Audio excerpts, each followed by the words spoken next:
Hi friends, ಇವತ್ತಿನ ವಿಡಿಯೋಗೆ ನಿಮ್ಮೆಲ್ಲರಿಗೂ ಸ್ವಾಗತ. ನ್ಯೂಸ್ ಓಪನ್ ಮಾಡಿದ್ರೆ ಸಾಕು, ಕೇಂದ್ರ ಸರ್ಕಾರದಿಂದ ಜನತೆಗೆ ದೀಪಾವಳಿಯ ಭರ್ಜರಿ ಉಡುಗೊರೆ, ಭಾರತದ ಜನತೆಗೆ ದಸರೆಯ ಭರ್ಜರಿ ಉಡುಗೊರೆಯನ್ನ ಕೇಂದ್ರ ಸರ್ಕಾರದ ಕೊಟ್ಟಿದೆ ಅಂತ ನ್ಯೂಸ್ ಮೇಲೆ ನ್ಯೂಸ್ ನಾವು ನೋಡ್ತಾ ಇದ್ವಿ.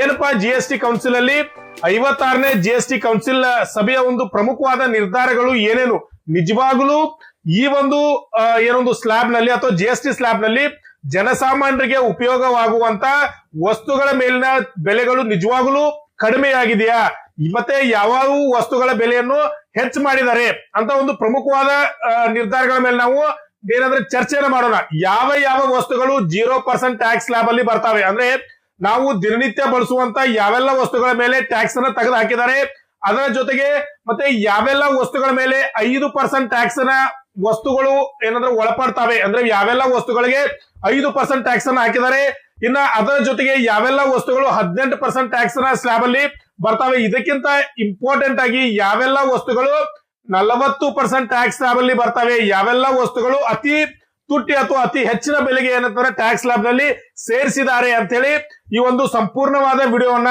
ಇವತ್ತಿನ ವಿಡಿಯೋದಲ್ಲಿ ನೋಡೋಣ ಸ್ನೇಹಿತರೆ. ಯಾಕಂದ್ರೆ ಯಾವೆಲ್ಲ ವಸ್ತುಗಳು ನಿಜವಾಗ್ಲೂ ಕಡಿಮೆ ಆಗಿದ್ದಾವೆ, ನಮ್ಮ ಜನಸಾಮಾನ್ಯರಿಗೆ ಇದರಿಂದ ಏನಾದ್ರೂ ಉಪಯೋಗ ಆಗಿದೆಯಾ ಅಂತಕ್ಕಂತ ಒಂದು ಚರ್ಚೆನ ಈ ವಿಡಿಯೋದಲ್ಲಿ ಮಾಡೋಣ. ಅದಕ್ಕಿಂತ ಮುಂಚೆ ಯಾರೆಲ್ಲ ನನ್ನ ವಿಡಿಯೋನ ಫಸ್ಟ್ ಟೈಮ್ ನೋಡ್ತಾ ಇದ್ರು ಅವರೆಲ್ಲರೂ ಚಾನೆಲ್ ಸಬ್ಸ್ಕ್ರೈಬ್ ಮಾಡ್ಕೊಳ್ಳಿ, ಅಲ್ಲೇ ಪಕ್ಕದಲ್ಲಿರೋ ಬೆಲ್ ಐಕನ್ ಪ್ರೆಸ್ ಮಾಡಿ, ಲೈಕ್ ಮಾಡಿ, ಶೇರ್ ಮಾಡಿ ಅಂತ ಹೇಳ್ತಾ ಬನ್ನಿ ವಿಡಿಯೋ ಸ್ಟಾರ್ಟ್ ಮಾಡೋಣ.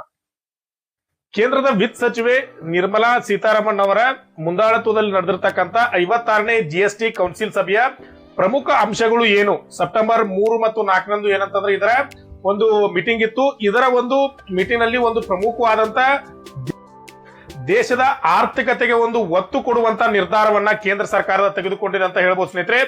ಒಂದು ಮಹತ್ವದ ಮಟ್ಟದಲ್ಲಿ ಇಡೀ ದೇಶದ ಒಂದು GSTಯ ಒಂದು ಚಿತ್ರಣವನ್ನೇ ಏನಂದ್ರೆ ಚೇಂಜ್ ಮಾಡಿದ್ದಾರೆ. ಒಂದು ದೇಶದ ಆರ್ಥಿಕತೆಗೆ ಒಂದು ಬೂಸ್ಟ್ ಕೊಡುವಂತ ನಿರ್ಧಾರವನ್ನ ಕೇಂದ್ರ ಸರ್ಕಾರದ ತೆಗೆದುಕೊಂಡಿದೆ ಅಂತ ಹೇಳ್ಬೋದು ಸ್ನೇಹಿತರೆ. ಇದರ ಒಂದು ಪ್ರಮುಖವಾದ ಅಂಶಗಳನ್ನ ನಾವು ನೋಡ್ತಾ ಹೋಗೋಣ. ಮೊದಲಿಗೆ ಏನ್ ಮಾಡಿದ್ದಾರೆ ಅಂತಂದ್ರೆ GSTಯ ಸ್ಲಾಬ್ ಅನ್ನ ಕೇವಲ 2 ಸ್ಲಾಬ್ಗಳಿಗೆ ಸೀಮಿತವಾಗಿರಿಸಿದ್ದಾರೆ. ಇದು ಒಂದು ದೊಡ್ಡ ಪ್ರಮುಖವಾದ ನಿರ್ಧಾರ ಅಂತಾನೆ ಹೇಳ್ಬೋದು ಸ್ನೇಹಿತರೆ. ಯಾಕಂದ್ರೆ ಮೊದಲು ಏನಿತ್ತಂದ್ರೆ GST ಸ್ಲಾಬ್ 5, 12, 18, 28 ಅಂತ ಹೇಳಿ 4 ಸ್ಲಾಬ್ ಆಗಿ ಏನಂದ್ರೆ ವಿಂಗಡಣೆ ಮಾಡಿದ್ರು. ಇದನ್ನ ಹೊರತುಪಡಿಸಿ 0% ಸ್ಲಾಬ್ ಅಂತ ಇತ್ತು, ಕೆಲವೊಂದು ವಸ್ತುಗಳ ಮೇಲೆ ಟ್ಯಾಕ್ಸ್ ಅನ್ನ ಹೇರಿರಲಿಲ್ಲ. ಆದ್ರೆ ಈಗ ಈ ಒಂದು 4% ಟ್ಯಾಕ್ಸ್ ಸ್ಲಾಬ್ ಗಳನ್ನ ತೆಗೆದು ಕೇವಲ 2 ಟ್ಯಾಕ್ಸ್ ಸ್ಲಾಬ್ಗಳಾಗಿ ಏನಂದ್ರೆ ವಿಂಗಡಣೆ ಮಾಡಿದ್ದಾರೆ. ಈ ಒಂದು ಎಲ್ಲಾ ಟ್ಯಾಕ್ಸ್ ಗಳನ್ನ ಅಥವಾ ಈ ಸ್ಲಾಬ್ ಗಳನ್ನ ಈ 2 ಟ್ಯಾಕ್ಸ್ ಸ್ಲಾಬ್ಗಳಲ್ಲಿ ಏನ್ ಮಾಡಿದಾರೆ ಅಂದ್ರೆ ಸೇರಿಸಿಟ್ಟಿದ್ದಾರೆ ಸ್ನೇಹಿತರೆ. ಹಾಗಾದ್ರೆ ಯಾವೆಲ್ಲ ವಸ್ತುಗಳು ಈ ಒಂದು ಟ್ಯಾಕ್ಸ್ ಸ್ಲಾಬ್ ಅಲ್ಲಿ ಬರ್ತಾವೆ, ಯಾವೆಲ್ಲ ವಸ್ತುಗಳು 5% ಟ್ಯಾಕ್ಸ್ ಸ್ಲಾಬ್ ಅಲ್ಲಿ ಬರ್ತವೆ, ಯಾವೆಲ್ಲ ವಸ್ತುಗಳು ಮತ್ತೆ ಏನಂತಂದ್ರೆ 18% ಟ್ಯಾಕ್ಸ್ ಸ್ಲಾಬ್ ಅಲ್ಲಿ ಬರ್ತಾವಂತ ನೋಡೋಣ. ಇಲ್ಲಿ ನೋಡ್ಬೋದು ಸ್ನೇಹಿತರೆ, ಇಲ್ಲಿ ಪ್ರಮುಖವಾಗಿ ಈ ಒಂದು ಹೊಸ ನಿರ್ಧಾರದಲ್ಲಿ 12 ಮತ್ತು 28% ಟ್ಯಾಕ್ಸ್ ಸ್ಲಾಬ್ ಅನ್ನ ತೆಗೆದೇ ಹಾಕಲಾಗಿದೆ. ಕಂಪ್ಲೀಟ್ ಆಗಿ ಏನ್ ಮಾಡಿದಾರೆ ಅಂದ್ರೆ ತೆಗೆದೇ ಹಾಕಲಾಗಿದ್ದಾರೆ. ಯಾಕಂದ್ರೆ ಈಗ ಇರುವಂತದ್ದು ಕೇವಲ 5 ಮತ್ತು 18 ಅಂತಕ್ಕಂಥದ್ದು. ಇದಕ್ಕಿಂತ ಮುಂಚೆ ಕೆಲವೊಂದು ವಸ್ತುಗಳ ಮೇಲೆ ಕನ್ಸೆಷನ್ ಕೊಡಿದರೆ ಅವತ್ರಗಳ ಮೇಲೆ ದಿನನಿತ್ಯದ ಯೂಸ್ ಆಗುವಂತ ವಸ್ತುಗಳ ಮೇಲೆ ಯಾವುದೇ ರೀತಿಯ ಟ್ಯಾಕ್ಸ್ ಹಾಕಿಲ್ಲ. ಅದನ್ನ 0% ಟ್ಯಾಗ್ ಅಂತ ನಾವು ಟ್ಯಾಕ್ಸ್ ಸ್ಲಾಬ್ ಅಂತ ಕರೆದ್ರು ಸಹ ನಿಜವಾಗ್ಲೂ ಕೇಂದ್ರ ಸರ್ಕಾರ ಹೇಳ್ಕೊಳ್ಳುವಂತೆ 2 ಟ್ಯಾಕ್ಸ್ ಸ್ಲಾಬ್ ಅನ್ನ ಮಾತ್ರ ಅವ್ರು ಇಟ್ಕೊಂಡಿದ್ದಾರೆ. ಇನ್ನೊಂದು ಏನಂದ್ರೆ ಒಂದು ಪ್ರಮುಖವಾದಂತ ಟ್ಯಾಕ್ಸ್ ಸ್ಲಾಬ್ ಅಂದ್ರೆ 40% ಟ್ಯಾಕ್ಸ್ ಸ್ಲಾಬ್ ಅಂತ ಹೇಳ್ತಾರೆ. ಅದನ್ನ ಕೇಂದ್ರ ಸರ್ಕಾರ ಅಂದ್ರೆ ಟ್ಯಾಕ್ಸ್ ಸ್ಲಾಬ್ ಅಂತ ಕರೀದುಲ್ಲ. ಅವರು ಈ ಒಂದು ಪಾಪದ ವಸ್ತುಗಳು ಅಂತ ಕರೀತಾರೆ. ಅಂದ್ರೆ ಜನಸಾಮಾನ್ಯರಿಗೆ ಆರೋಗ್ಯದ ಮೇಲೆ ಹಾನಿಯನ್ನ ಉಂಟು ಮಾಡುವಂತ ಅಥವಾ ಅತಿ ಲಕ್ಸುರಿ ಆಗಿರುವಂತ ವಸ್ತುಗಳ ಮೇಲೆ 40% ಟ್ಯಾಕ್ಸ್ ಅನ್ನ ಹೇರ್ತಾರೆ. ಯಾವ ವಸ್ತುಗಳು ಅಂತ ನಾವು ನೋಡೋಣ. ಈಗ 18% ಟ್ಯಾಕ್ಸ್ ಸ್ಲಾಬ್ ಅಲ್ಲಿ ಯಾವೆಲ್ಲ ದಿನನಿತ್ಯದ ಯೂಸ್ಫುಲ್ ವಸ್ತುಗಳು ಬರ್ತಾವಂತ ನಾವು ನೋಡ್ತಾ ಹೋಗೋಣ. ಮೊದಲಿಗೆ ವಾಹನಗಳು ಸ್ನೇಹಿತರೆ, ನಾವೆಲ್ಲರೂ ನಮ್ಮ ಒಂದು ಅವಶ್ಯಕತೆ ಆಗಿರುವಂತ ವಾಹನಗಳು, ಕಾರುಗಳ ಬೆಲೆಗಳಲ್ಲಿ ಮೊದಲಿಗೆ ಇದ್ದಂತ ಏನಂತಂದ್ರೆ 28% ಟ್ಯಾಕ್ಸ್ ಸ್ಲಾಬ್ ಇಂದ ಅದನ್ನ 18% ಗೆ ಇಳಿಸಿದ್ದಾರೆ ಸ್ನೇಹಿತರೆ. ಯಾವೆಲ್ಲ ವಾಹನಗಳು ಅಂದ್ರೆ ಪೆಟ್ರೋಲ್, LPG, CNG ಯಾವೆಲ್ಲ ವಾಹನಗಳು 1200 cc ವರೆಗೂ, ಅಂದ್ರೆ 1200 cc ಮೇಲೆ ಇರಬಾರ್ದು, 1200 cc ಒಳಗಡೆ ಇರುವಂತ ಅಂದ್ರೆ 4000 mm ಉದ್ದ ಇರುವಂತಹ ಎಲ್ಲಾ ಕಾರುಗಳು 18% ಟ್ಯಾಕ್ಸ್ ಸ್ಲಾಬ್ ಅಲ್ಲೇ ಬರ್ತವೆ. ಇನ್ನ ಡೀಸೆಲ್ ಕಾರುಗಳು 1500 cc ವರೆಗೂ ಇದ್ರೂ ಸಹ ಏನಂತಂದ್ರೆ 18% ಟ್ಯಾಕ್ಸ್ ಸ್ಲಾಬ್ ಅಲ್ಲಿ ಬರ್ತಾವೆ. ಇನ್ನು 350 cc ಮೋಟರ್ ಸೈಕಲ್ ಗಳೇನು ಬೈಕ್ ಅಂತ ಕರಿತೀವಿ, ಅವೆಲ್ಲವೂ 350 cc ಒಳಗಿರುವಂತ ಎಲ್ಲಾ ಬೈಕ್ಗಳು ಏನಂತಂದ್ರೆ 18% GST ಸ್ಲಾಬ್ ಅಲ್ಲಿ ಬರ್ತಾವ. ಇನ್ನ ಆಟೋ ಪ್ಯಾಸೆಂಜರ್ ಸರಕು ವಾಹನಗಳು ಸಹ ಏನಂತಂದ್ರೆ 18% GST ಒಳಗಡೆ ಇದನ್ನ ತಂದೆ ಸ್ನೇಹಿತರೆ. ಇದನ್ನ 28% ಟ್ಯಾಕ್ಸ್ ಸ್ಲಾಬ್ ಅಲ್ಲಿ ಮೊದಲಿಗೆ ಇದ್ದು ಅಂತ ಹೇಳಿ ನಾವು ನೆನಪಿಟ್ಕೊಳ್ಬೇಕು. ಇನ್ನ ಇದನ್ನ ಹೊರತುಪಡಿಸಿದ್ರೆ ನೆಕ್ಸ್ಟ್ ಗೃಹ ಉಪಯೋಗ ಉಪಕರಣಗಳು, ಎಲೆಕ್ಟ್ರಾನಿಕ್ಸ್ ಅಂತ ನಾವ್ ಏನ್ ಕರಿತೀವಿ, AC ಆಗಿರ್ಬೋದು, ಟೆಲಿವಿಷನ್ ಆಗಿರ್ಬೋದು. ಟೆಲಿವಿಷನ್ ಸಹ 32 ಇಂಚ್ ಟಿವಿ ವರೆಗೂ ಮಾತ್ರ ಇದಕ್ಕೆ ಅಲವ್ ಇದೆ. 32 ದಾಟಿದ್ರೆ 28% ಇತ್ತು ಮೊದಲೇ. ಈಗ 32ಕ್ಕಿಂತ ಒಳಗಿರುವಂತ ಎಲ್ಲಾ ಇದನ್ನಂದ್ರೆ 18% ಸ್ಲಾಬ್ ಅಲ್ಲಿ ತಂದಿದ್ದಾರೆ. ಇನ್ನ ವಾಷಿಂಗ್ ಮಷಿನ್ ಆಗಿರ್ಬೋದು, ಡಿಶ್ ವಾಷರ್ ಆಗಿರ್ಬೋದು, ಆಮೇಲೆ ರೋಡ್ ಟ್ರಾಕ್ಟರ್ಸ್ ಗಳು, ಇವೆಲ್ಲವೂ ಸಹ ಏನಂದ್ರೆ 18% ಟ್ಯಾಕ್ಸ್ ಸ್ಲಾಬ್ ಅಲ್ಲಿ ಇದನ್ನ ತಂದಿದ್ದಾರೆ ಸ್ನೇಹಿತರೆ.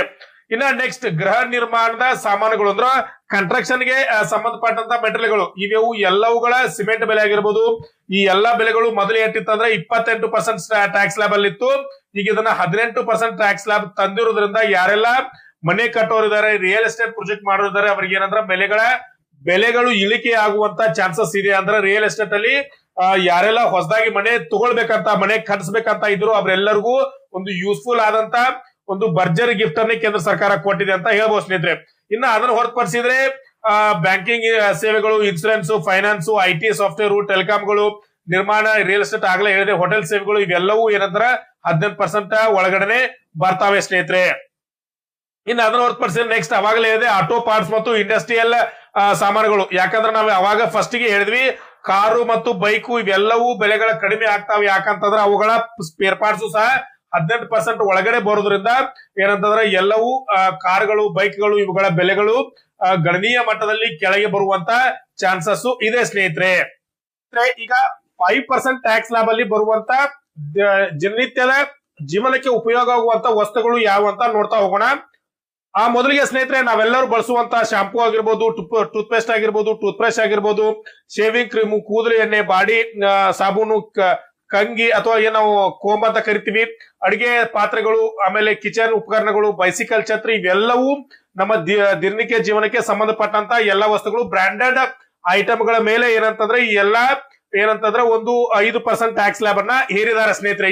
ಇದನ್ನ ಹೊರತುಪಡಿಸಿದ್ರೆ ನೀವು ಡೈರಿ ಐಟಮ್ಸ್ ಗಳು, ಪ್ಯಾಕೇಜ್ ಪನ್ನೀರು, ನೂಡಲ್ಸ್, ಪಾಸ್ತಾ, ಬಿಸ್ಕೆಟ್ಗಳು, ಚಾಕ್ಲೇಟ್ಗಳು, ಆಮೇಲೆ ಜ್ಯೂಸ್ ಪೌಡರ್, ಇವೆಲ್ಲದ್ರ ಮೇಲೆ 5% ಅನ್ನ ಹೇರಿದ್ದಾರೆ. ಇದರಲ್ಲಿ ಎಷ್ಟೋ ವಸ್ತುಗಳು 12 ಮತ್ತು 18% ಅಲ್ಲಿ ಇದ್ದು ಅಂತೇಳಿ ನಾವು ಮರಿಬಾರದು ಸ್ನೇಹಿತರೆ. ಇನ್ನ ಕೃಷಿ ಯಂತ್ರೋಪಗಳ ಏನೊಂದು ಸ್ಲಾಬ್ ಅನ್ನ 5% ಇಳಿಸಲಾಗಿದೆ ಸ್ನೇಹಿತರೆ. ಇದೊಂದು ರೈತರಿಗೆ ಮಾಡಿದಂತ ಒಂದು ದೊಡ್ಡ ಲಾಭ ಆಗಿದೆ ಸ್ನೇಹಿತರೆ. ಯಾಕಂದ್ರೆ ನಾವು ನಮ್ಮ ಭಾರತ ದೇಶ ಕೃಷಿ ಉತ್ಪನ್ನಗಳ ಮೇಲೆ ಅಥವಾ ಕೃಷಿಯ ಬೇಸಾಯವನ್ನ ಮಾಡೋದ್ರ ಮೇಲೆ ಪ್ರಮುಖವಾಗಿ ಅವಲಂಬಿತವಾಗಿರುವಂತಹ ದೇಶ ಸ್ನೇಹಿತರೆ. ಈ ಒಂದು ಕೃಷಿಗೆ ಸಂಬಂಧಪಟ್ಟಂತ ವಸ್ತುಗಳು ಯಾವ ಆಗಿರ್ಬೋದು, ಟ್ರ್ಯಾಕ್ಟರ್ಗಳ ಟೈರ್ಗಳು, ಟ್ರ್ಯಾಕ್ಟರ್ಗಳ ಭಾಗಗಳು, ಈ ಒಂದು ಎಲ್ಲ ವಸ್ತುಗಳ ಮೇಲೆ ಏನಂತಂದ್ರೆ ತೆರಿಗೆಯನ್ನ ಕಡಿಮೆ ಮಾಡಿ 5% ಟ್ಯಾಕ್ಸ್ ಲಾಭಗೆ ಸ್ನೇಹಿತರೆ ಸೇರಿಸಿದೆ ಅಂತ ಹೇಳ್ಬೋದು. ಇದರ ಒಂದು ನೇರ ಲಾಭ ಯಾರಿಗೆ ಸಲ್ತತೆ ಅಂದ್ರೆ ರೈತರಿಗೆ ಸಲ್ತತೆ ಸ್ನೇಹಿತರೆ. ಇನ್ನೊಂದು ಪ್ರಮುಖವಾದ ಕೆಟಗರಿ ಯಾವ್ದಂತಂದ್ರೆ ವೈದ್ಯಕೀಯ ವಸ್ತುಗಳ ಮೇಲೆ ಏನಂತಂದ್ರೆ ತೆರಿಗೆಯನ್ನ ಕಡಿಮೆ ಮಾಡಿದ್ದಾರೆ ಸ್ನೇಹಿತರೆ. ಇದರಲ್ಲಿ ಎಷ್ಟೋ ಏನಂತಂದ್ರ ವಸ್ತುಗಳು 12 ಮತ್ತು 18% ಅಲ್ಲಿ ಇದ್ದು ಅವುಗಳನ್ನ ತಂದು ಕೇವಲ 5% ಗೆ ಇರಿಸಲಾಗಿದೆ. ಯಾವಪ್ಪ ಅಂದ್ರ ಡಯಾಗ್ನೋಸ್ಟಿಕ್ಸ್ ಗಳು, ಆಮೇಲೆ ಟೆಸ್ಟ್ ರಿಜಿಯರ್ಸ್ ಗಳು, ಆಕ್ಸಿಜನ್, ಮೆಡಿಕಲ್ ಆಕ್ಸಿಜನ್, ಥರ್ಮಾಮೀಟರ್ ನೋಡ್ಬೋದು ಸ್ನೇಹಿತರೆ, ಆಮೇಲೆ ಬ್ಯಾಂಡೇಜ್ ಗಳು, ಆಮೇಲೆ ಆಯುರ್ವೇದಿಕ್, ಹೋಮಿಯೋಪತಿ, ಅಲಿಯೋಪತಿಯ ಪ್ಯಾಕೆಟ್ ಏನಂತಂದ್ರೆ ವಸ್ತುಗಳ ಔಷಧಿಗಳಾಗಿರ್ಬೋದು, ಈ ಎಲ್ಲ ಒಂದು ವಸ್ತುಗಳ ಮೇಲೆ ಟ್ಯಾಕ್ಸ್ ಅನ್ನ ಕಡಿಮೆ ಮಾಡೋದ್ರಿಂದ ಜನಸಾಮಾನ್ಯರ ಆಸ್ಪತ್ರೆಯ ಬಿಲ್ ಕಡಿಮೆ ಆಗುವಂತ ಸಾಧ್ಯತೆ ಇದೆ ಸ್ನೇಹಿತರೆ. ಈ ಒಂದು ಕೊಡುಗೆಯನ್ನ ಕೇಂದ್ರ ಸರ್ಕಾರ ನಿಜವಾಗ್ಲೂ ಭಾರತೀಯರಿಗೆ ಅಥವಾ ಜನಸಾಮಾನ್ಯರಿಗೆ ಕೊಟ್ಟಿದೆ ಅಂತ ಹೇಳ್ಬೋದು ಸ್ನೇಹಿತರೆ. ಇನ್ನ ಇದನ್ನ ನೆಕ್ಸ್ಟ್ ಅಂತ ರಾಸಾಯನಿಕ ಗೊಬ್ಬರಗಳಿಗೆ ಬೇಕಾದಂತ ಏನಂದ್ರೆ ಒಂದು ಪ್ರಮುಖವಾದಂತ ಯಾವ ಸಲ್ಫೂರಿಕ್ ಆಸಿಡ್ ಆಗಿರ್ಬೋದು, ನೈಟ್ರಿಕ್ ಆಸಿಡ್ ಆಗಿರ್ಬೋದು, ಅಮೋನಿಯಾ, ಹೀಗೆ ಮೈಕ್ರೋ ನ್ಯೂಟ್ರಿಯೆಂಟ್ಸ್ ಗಳು, ಇವೆಲ್ಲವುಗಳನ್ನ ಏನ್ ಮಾಡಿದ್ರೆ ರಾಸಾಯನಿಕ ಗೊಬ್ಬರಗಳ ತಯಾರಿಕೆಯಲ್ಲಿ ಬಳಸ್ತಾರ. ಈ ಎಲ್ಲ ವಸ್ತುಗಳ ಬೆಲೆಯನ್ನ ಅಥವಾ ಟ್ಯಾಕ್ಸ್ ಅನ್ನ ಕಡಿಮೆ ಮಾಡೋದ್ರಿಂದ ರಾಸಾಯನಿಕ ಗೊಬ್ಬರಗಳ ಬೆಲೆ ಏನಂತಾರೆ ಆಟೋಮೆಟಿಕ್ ಆಗಿ ಕಡಿಮೆ ಆಗುವಂತ ಚಾನ್ಸಸ್ ಸ್ನೇಹಿತರೆ. ಇದರ ಒಂದು ನೇರ ಪರಿಣಾಮ ಯಾರ ಮೇಲೆ ಬೀಳ್ತೈತೆ ಅಂದ್ರೆ ರೈತರ ಮೇಲೆ ಬೀಳ್ತೈತಿ. ರೈತರಿಗೆ ಕಡಿಮೆ ಬೆಲೆಯಲ್ಲಿ ರಾಸಾಯನಿಕ ಗೊಬ್ಬರಗಳು ಸಿಗುವಂತ ಚಾನ್ಸಸ್ ಇದೆ ಸ್ನೇಹಿತರೆ. ಇದೊಂದು ರೈತರಿಗೆ ಖುಷಿ ಪಡುವಂತ ಸಂಗತಿ ಸ್ನೇಹಿತರೆ. ಯಾವೆಲ್ಲ ವಸ್ತುಗಳನ್ನ ಒಂದು ಟ್ಯಾಕ್ಸ್ ಸ್ಲಾಬ್ ಇಂದ ಹೊರಗಡೆ ಇಟ್ಟಿದ್ದಾರೆ, ಯಾವೆಲ್ಲ ವಸ್ತುಗಳಿಗೆ 0% ಟ್ಯಾಕ್ಸ್, ಇದಕ್ಕೆ ನಾವು ಯಾವುದೇ ರೀತಿಯ ತೆರಿಗೆ ಕೊಡ್ಬೇಕಾಗಿಲ್ಲ, ಅವೆಲ್ಲ ದಿನನಿತ್ಯದ ಜೀವನಕ್ಕೆ ಉಪಯೋಗ ಆಗುವಂತ ವಸ್ತುಗಳು ಯಾವಂತ ನೋಡ್ತಾ ಹೋಗೋಣ. ನಾವು ಇಲ್ಲಿ ನಾವು ದಿನನಿತ್ಯ ಬಳಸುವಂತ ಎಸೆನ್ಸಿಯಲ್ ಫುಡ್ ಐಟಮ್ಸ್ ಅಂತ ಕರೀತಾರೆ. ಹಾಲು, ಮೊಸರು, ಬೆಣ್ಣೆ, ಹಣ್ಣು, ತರಕಾರಿಗಳು, ಅಕ್ಕಿ, ಜೋಳ, ಗೋಧಿ, ರಾಗಿ, ಪಾಯಸ, ರೊಟ್ಟಿ ಇವೆಲ್ಲವೂ ಏನಿದಾವಲ್ಲ ಇವೆಲ್ಲವೂ ಏನಂದ್ರ ದಿನನಿತ್ಯದ ಆಹಾರ ಆಗಿರುವುದರಿಂದ ಸ್ನೇಹಿತರೆ ಇವೆಲ್ಲವನ್ನ 0% ಸ್ಲಾಬ್ ಅಲ್ಲಿ ಏನಂದ್ರೆ ಇಟ್ಟಿದ್ದಾರೆ. ಇದು ಯಾವಾಗಿಂದ ಜಾರಿ ಆಗ್ತದೆ? ಸೆಪ್ಟೆಂಬರ್ 27ರಿಂದ ಜಾರಿ ಆಗುವಂತೆ ಈ ಒಂದು ಟ್ಯಾಕ್ಸ್ ಸ್ಲಾಬ್ ಅನ್ನ ಜಾರಿಗೆ ತರಲಾಗಿದೆ ಸ್ನೇಹಿತರೆ. ಇದನ್ನ ಹೊರತುಪಡಿಸಿದ್ರೆ ಆರೋಗ್ಯ ಔಷಧಗಳು ಯಾವ ಅಂತಂದ್ರೆ ಲೈಫ್ ಸೇವಿಂಗ್ ಮೆಡಿಸಿನ್ಸ್ ಯಾವೆಲ್ಲ ಜೀವ ರಕ್ಷಕ ಮೆಡಿಸಿನ್ ಇದಾವೋ ಅವು ಕೆಲವೊಂದು ವಸ್ತುಗಳ ಆರೋಗ್ಯದ ಏನಂದ್ರೆ ಮೆಡಿಸಿನ್ ಗಳನ್ನ ಈ ಟ್ಯಾಕ್ಸ್ ಸ್ಲಾಬ್ ಅಲ್ಲಿ 0% ಟ್ಯಾಕ್ಸ್ ಸ್ಲಾಬ್ ಅಲ್ಲಿ ಇಟ್ಟಿದ್ದಾರೆ ಸ್ನೇಹಿತರೆ. ಇನ್ನ ಇದನ್ನ ಹೊರತು ನೆಕ್ಸ್ಟ್ ಶಿಕ್ಷಣಕ್ಕೆ ಸಂಬಂಧಪಟ್ಟಂತ ಶಾಲಾ ಸಾಮಾನುಗಳು ಅಥವಾ ಏನಂದ್ರೆ ಒಂದು ಮಟೀರಿಯಲ್ಸ್ ಇದಾವಲ್ಲ, ಪೆನ್ಸಿಲ್, ನೋಟ್ಬುಕ್, ಎಕ್ಸೈಸ್ ನೋಟ್ಬುಕ್, ನಕ್ಷೆಗಳು, ಚಾರ್ಟ್, ಗ್ಲೋಬಲ್, ಬೇಸಿಕ್ ಸ್ಟೇಷನರಿ ಇವೆಲ್ಲವೂ ಮಕ್ಕಳ ವಿದ್ಯಾಭ್ಯಾಸದ ಖರ್ಚನ್ನ ಕಡಿಮೆ ಮಾಡುವಂತ ಒಂದು ನಿರ್ಧಾರ ಆಗಿದೆ ಸ್ನೇಹಿತರೆ.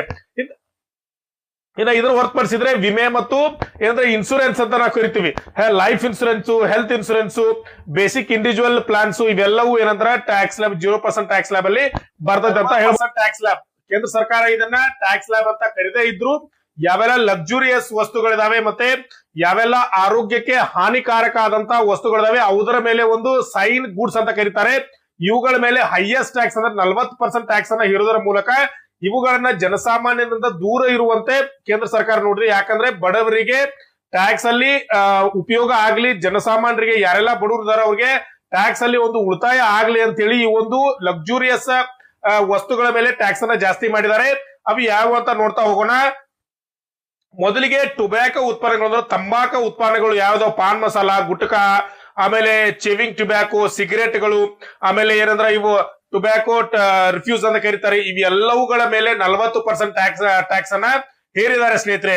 ಇನ್ನ ಇದರ ತರ ನೆಕ್ಸ್ಟ್ ಅಂದ್ರೆ ಆಹಾರ ಪಾನೀಯಗಳು ಯಾವಂದ್ರ ಸಕ್ಕರೆ ಪೂರಿತ ಪಾನೀಯಗಳು, ಕಾರ್ಬೋರೇಟ್ ಪಾನೀಯಗಳು ಅಂದ್ರೆ ಕಾಫಿನೇಟೆಡ್ ಪಾನೀಯಗಳು ಇವೆಲ್ಲವೂ ಜನಸಾಮಾನ್ಯರ ಆರೋಗ್ಯದ ಮೇಲೆ ಅತಿ ಹೆಚ್ಚಿನ ಪರಿಣಾಮ ಬೀರಿ ಅವರ ಆರೋಗ್ಯನ ಹಾಳು ಮಾಡುವಂತ ಏನಂದ್ರೆ ಪದಾರ್ಥಗಳು ಫುಡ್ ಆಗಿದಾವೆ ಸ್ನೇಹಿತರೆ. ಆದ್ದರಿಂದ ಇವುಗಳ ಮೇಲೆ ಸಹ ಅಂದ್ರೆ ಟ್ಯಾಕ್ಸ್ ಅನ್ನ ಜಾಸ್ತಿ ಮಾಡಿದ್ದಾರೆ. ಐಷಾರಾಮಿ ವಾಹನಗಳು, ಲಕ್ಸುರಿಯಸ್ ಏನೋ ಒಂದು ವೆಹಿಕಲ್ ಇದಾವೆ, ನಾವು ಅವಾಗಲೇ ಹೇಳಿದೆ ಯಾವೆಲ್ಲ ಪೆಟ್ರೋಲ್ ಇಂಜನ್ಗಳು ಮತ್ತೆ 1200 ಸಿಸಿಗಿಂತ ಜಾಸ್ತಿ ಇದಾವಲ್ಲ ಅವುಗಳ ರೇಟು ಸಹ 40% ಟ್ಯಾಕ್ಸ್ ಸ್ಲಾಬ್ ಅಲ್ಲಿ ಬರ್ತೈತಿ. ಇನ್ನು ಡೀಸೆಲ್ ಕಾರ್ಗಳಲ್ಲಿ 150 ಸಿಸಿಗಿಂತ ಜಾಸ್ತಿ ಯಾವಿದಾವೆ ಅವೆಲ್ಲವೂ 40% ಟ್ಯಾಕ್ಸ್ ಸ್ಲಾಬ್ ಅಲ್ಲಿ ಬರ್ತಾವೆ. ಇನ್ನ ಬೈಕ್ ಗಳಲ್ಲಿ 350 ಸಿಸಿಗಿಂತ ಮೇಲೆ ಯಾವಿದಾವು ಅವೆಲ್ಲವೂ ಏನಂತಂದ್ರ 40% ಟ್ಯಾಕ್ಸ್ ಲಾಭಗಳಿದಾವೆ. ಇನ್ನ ಪ್ರೈವೇಟ್ ವಿಮಾನಗಳನ್ನ ಇಟ್ಟಾರ, ಹೆಲಿಕಾಪ್ಟರ್ ಇಟ್ಟಾರ ಅವರೆಲ್ಲರೂ ಇನ್ನ 5% 18% ಟ್ಯಾಕ್ಸ್ ಅಲ್ಲಿ ತರಕಾಗತ್ತಾ ಇಲ್ಲ, ಕಂಪಲ್ಸರಿ ಆಗಿ ಅವರೆಲ್ಲರೂ ಆ 40% ಟ್ಯಾಕ್ಸ್ ಲಾಭ ಅಲ್ಲೇ ಬರ್ಬೇಕಾಗ್ತದೆ ಸ್ನೇಹಿತರೆ.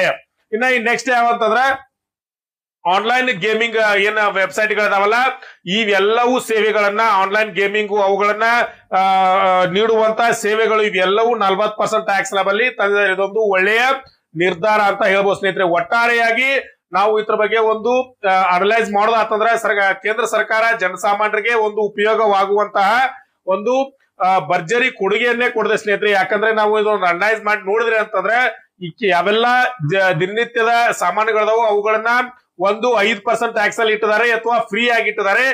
ತುಂಬಾ 18 ಮತ್ತು 28% ಟ್ಯಾಕ್ಸ್ ಸ್ಲಾಬ್ ಅಲ್ಲಿ ಇರುವಂತಹ ಎಷ್ಟೋ ವಸ್ತುಗಳನ್ನ ಕೇವಲ 18% ಟ್ಯಾಕ್ಸ್ ಇಳಿಸ್ತಾರೆ ಅಥವಾ 5% ಟ್ಯಾಕ್ಸ್ ಗೆ ಇಳಿಸ್ತಾರೆ.